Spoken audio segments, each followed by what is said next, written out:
ಎಲ್ಲರಿಗೂ ನಮಸ್ಕಾರ. Fun food M2 ಚಾನಲ್ಗೆ ಸ್ವಾಗತ.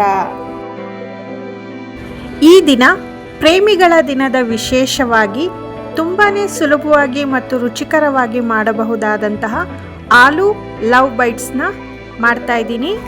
ನೋಡೋದಕ್ಕೆ ಎಷ್ಟು ಸುಂದರವಾಗಿದೆಯೋ ತಿನ್ನಲು ಸಹ ಅಷ್ಟೇ ರುಚಿಯಾಗಿ ಒಳ್ಳೆ ಮಜಾ ನೀಡುತ್ತೆ.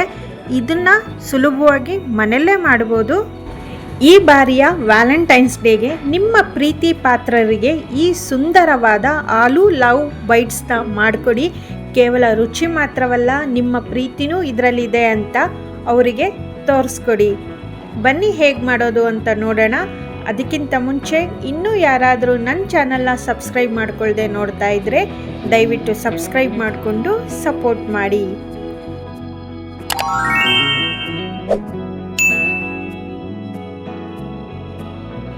ನಾನಿಲ್ಲಿ 2 ಬೀಟ್ರೋಟ್ 4 ಆಲೂಗಡ್ಡೆನ ತಗೊಂಡಿದ್ದೀನಿ. ಬೀಟ್ರೋಟ್ ಮತ್ತು ಆಲೂಗಡ್ಡೆನ ಚೆನ್ನಾಗಿ ತೊಳೆದ್ಬಿಟ್ಟು ಈ ರೀತಿಯಾಗಿ ಹೆಚ್ಚಿ ಕುಕ್ಕರಲ್ಲಿ ಬೇಯಿಸಿ ಇಟ್ಕೊಳ್ತಾ ಇದ್ದೀನಿ. ಬೇಯಿಸಿರುವಂತಹ ಬೀಟ್ರೋಟ್ನ ಒಂದು ಮಿಕ್ಸಿ ಜಾರ್ಗೆ ಹಾಕಿ ನುಣ್ಣಗೆ ರುಬ್ಕೊಳ್ತಾ ಇದ್ದೀನಿ. ಬೀಟ್ರೋಟ್ನ ಈ ರೀತಿ ಮಿಕ್ಸಿಯಲ್ಲಿ ಬೇಯಿಸ್ಬಿಟ್ಟು ರುಬ್ಬೋದು ಅಥವಾ ಹಸಿದೇನೆ ತುರಿದು ಸಹ ಇಟ್ಕೋಬೋದು. ನಿಮ್ಗೆ ಯಾವ ರೀತಿ ಅನುಕೂಲನೋ ಆ ರೀತಿ ಮಾಡ್ಕೋಬೋದು. ನಾನಿಲ್ಲಿ ಈ ರೀತಿ ಪೇಸ್ಟ್ ಮಾಡಿ ಇಟ್ಕೊಂಡಿದ್ದೀನಿ. ನಂತರ ಒಂದು ಬೌಲ್ಗೆ 2 ಕಪ್ ಆಗುವಷ್ಟು ಗೋಧಿ ಹಿಟ್ಟು, ರುಚಿಗೆ ಎಷ್ಟು ಬೇಕೋ ಅಷ್ಟು ಉಪ್ಪು, ಒಂದು 2 ಸ್ಪೂನ್ ಆಗುವಷ್ಟು ಬಿಳಿ ಎಳ್ಳನ್ನು ಹಾಕಿ ಪೇಸ್ಟ್ ಮಾಡಿ ಇಟ್ಟಿರುವಂತಹ ಬೀಟ್ರೋಟ್ ಜ್ಯೂಸ್ ಏನಿದೆ ಅದನ್ನು ಹಾಕಿ ಕೈಯಲ್ಲೇ ನೀಟಾಗಿ ಕಲಿಸ್ಕೊಳ್ತಾ ಇದ್ದೀನಿ. ಬೀಟ್ರೋಟ್ ಜ್ಯೂಸ್ ಏನಿದೆ ಅದರಲ್ಲಿರುವಂತಹ ನೀರೇ ಸಾಕಾಗುತ್ತೆ, ಮತ್ತು ಎಕ್ಸ್ಟ್ರಾ ನೀರು ಏನು ಬೇಕಾಗೋದಿಲ್ಲ. ನೀಟಾಗಿ ಕಲಿಸ್ಕೊಂಡ್ರೆ ಸಾಕು. ನೀಟಾಗಿ ನಾದಬೇಕು, ಹಿಟ್ಟನ್ನು ಚೆನ್ನಾಗಿ ನಾದ್ಕೋಬೇಕಾಗುತ್ತೆ. ರೆಡಿಯಾಗಿರುವಂತಹ ಹಿಟ್ಟಿಗೆ ಸ್ವಲ್ಪ ಎಣ್ಣೆ ಹಾಕಿ ಮತ್ತೊಂದು ಸತಿ ಕಲಿಸ್ಕೊಂಡು ಒಂದು ಬಟ್ಲ ಮುಚ್ಚಿ ಎತ್ತಿಟ್ಕೊಳ್ತಾ ಇದ್ದೀನಿ. ಹಿಟ್ಟು ರೆಡಿಯಾಗಿದೆ, ಸ್ವಲ್ಪ ನೆನಿಬೇಕು. ಅಷ್ಟರಲ್ಲಿ ಬೇಯಿಸಿರುವಂತಹ ಆಲೂಗಡ್ಡೆ ಕೂಡ ರೆಡಿ ಇದೆ. ಅದನ್ನು ನೀಟಾಗಿ ಮ್ಯಾಶ್ ಮಾಡಿ ಇಟ್ಕೊಂಡಿದ್ದೀನಿ. ಆಲೂಗಡ್ಡೆನೂ ಸಹ ರೆಡಿ ಇದೆ. ಅದಕ್ಕೆ ಸ್ವಲ್ಪ ಉಪ್ಪು, ಜೀರಿಗೆ, ಖಾರದ ಪುಡಿ, ಅರಿಶಿಣದ ಪುಡಿ, ಗರಂ ಮಸಾಲೆನ ಹಾಕಿ ಕೈಯಲ್ಲೇ ಅದನ್ನು ಸಹ ನೀಟಾಗಿ ಕಲಿಸ್ಬಿಟ್ಟು ಎತ್ತಿಟ್ಕೊಳ್ತಾ ಇದ್ದೀನಿ.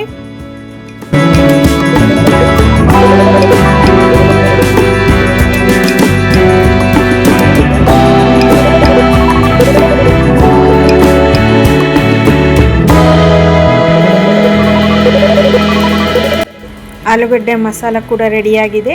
ಹಿಟ್ಟು ಕೂಡ ಚೆನ್ನಾಗಿ ನೆಂದಿತ್ತು. ಅದನ್ನು ಸಹ ಚಪಾತಿ ಥರ ಯಾವ ರೀತಿ ಲಟ್ಟಿಸ್ಕೊಳ್ತೀವೋ ಆ ರೀತಿ ಲಟ್ಟಿಸ್ಕೊಂಡು ರೆಡಿ ಮಾಡಿ ಇಟ್ಕೊಂಡಿದ್ದೀನಿ. ತುಂಬ ತೆಳ್ಳಗೆ ಇರಬಾರ್ದು, ತುಂಬ ದಪ್ಪನೂ ಇರಬಾರ್ದು, ಮೀಡಿಯಮ್ ಸೈಜ್ಗೆ ಚಪಾತಿ ಥರ ಲಟ್ಟಿಸ್ಕೋಬೇಕು. ಇದಕ್ಕೆ ರೆಡಿ ಮಾಡಿಟ್ಟಿರುವಂತಹ ಆಲೂಗಡ್ಡೆ ಮಸಾಲ ಏನಿದೆ ಅದನ್ನು ಸ್ಪ್ರೆಡ್ ಮಾಡ್ಕೊಳ್ತಾ ಇದ್ದೀನಿ. ಈ ರೀತಿ ಸ್ಪ್ರೆಡ್ ಮಾಡಿದ್ದಾದಮೇಲೆ ಸೈಡ್ ಎಡ್ಜಸ್ಗೆ ಸ್ವಲ್ಪ ನೀರು ಹಚ್ತಾ ಇದ್ದೀನಿ. ಈ ರೀತಿಯಾಗಿ ನೀರನ್ನ ಹಚ್ಕೋಬೇಕಾಗುತ್ತೆ.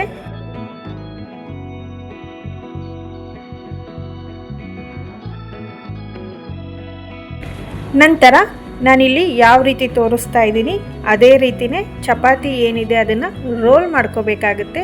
2 ಕಡೆ ರೋಲ್ ಮಾಡ್ಕೋಬೇಕಾಗುತ್ತೆ.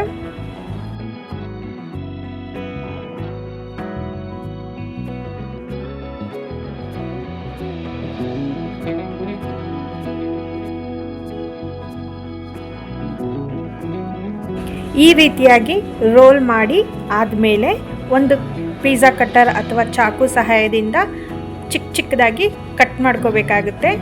ನಾನಿಲ್ಲಿ ಯಾವ ರೀತಿ ತೋರಿಸ್ತಾ ಇದ್ದೀನಿ ಅದೇ ರೀತಿಯೇ ಕಟ್ ಮಾಡ್ಕೋಬೇಕು.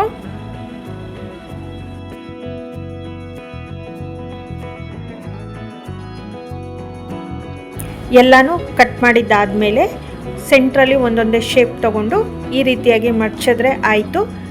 ಹಾರ್ಟ್ ಶೇಪಲ್ಲಿ ಚೆನ್ನಾಗಿ ಬಂದಿರುತ್ತೆ. ಸ್ವಲ್ಪ ನಾವು ಕೈಯಲ್ಲೇ ಪ್ರೆಸ್ ಮಾಡಿಕೊಂಡು ಅಡ್ಜಸ್ಟ್ ಮಾಡಿಕೊಂಡ್ರೆ ರೆಡಿ ಆಗುತ್ತೆ.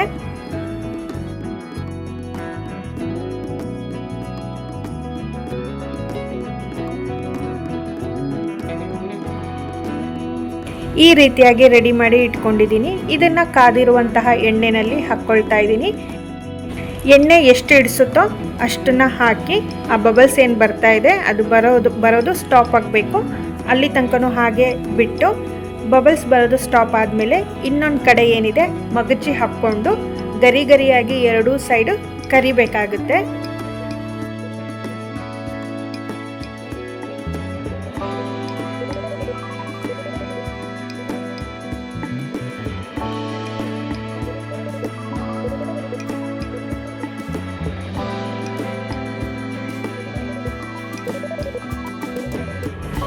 ಈ ಪ್ರೇಮಿಗಳ ದಿನಾಚರಣೆಗೆ ಗೋಧಿ ಹಿಟ್ಟಿನಿಂದ ಮಾಡಿರುವಂತಹ ಆಲೂ ಲವ್ ಬೈಟ್ಸ್ ರೆಡಿಯಾಗಿದೆ. ನಾನು ನನ್ನ ಮುದ್ದು ಮಗನಿಗೆ ಮಾಡಿಕೊಟ್ಟಿದ್ದೆ. ಅವನಿಗಂತೂ ತುಂಬಾ ಇಷ್ಟ ಆಯಿತು. ಮನೆಯಲ್ಲೂ ತಿಂದು ಬಾಕ್ಸಿಗೂ ಸಹ ತೊಗೊಂಡೋಗಿದ್ದ. ಮಕ್ಕಳಿಗೆ ಮತ್ತು ದೊಡ್ಡವ್ರಿಗೆ ಇಬ್ಬರಿಗೂ ಸಹ ತುಂಬ ಇಷ್ಟ ಆಗುತ್ತೆ. ಒಮ್ಮೆ ಈ ರೀತಿಯಾಗಿ ಟ್ರೈ ಮಾಡಿ ನೋಡಿ. ಈ ವಿಡಿಯೋ ನಿಮಗೆಲ್ಲ ಇಷ್ಟವಾಗಿದ್ದರೆ ದಯವಿಟ್ಟು ಲೈಕ್ ಮಾಡಿ, ಕಮೆಂಟ್ ಮಾಡಿ, ಶೇರ್ ಮಾಡಿ, ಹಾಗೆ ಸಬ್ಸ್ಕ್ರೈಬ್ ಮಾಡೋದನ್ನು ಮರಿಬೇಡಿ. ಹೈಪ್ ಕೂಡ ಮಾಡಿ. Thank you.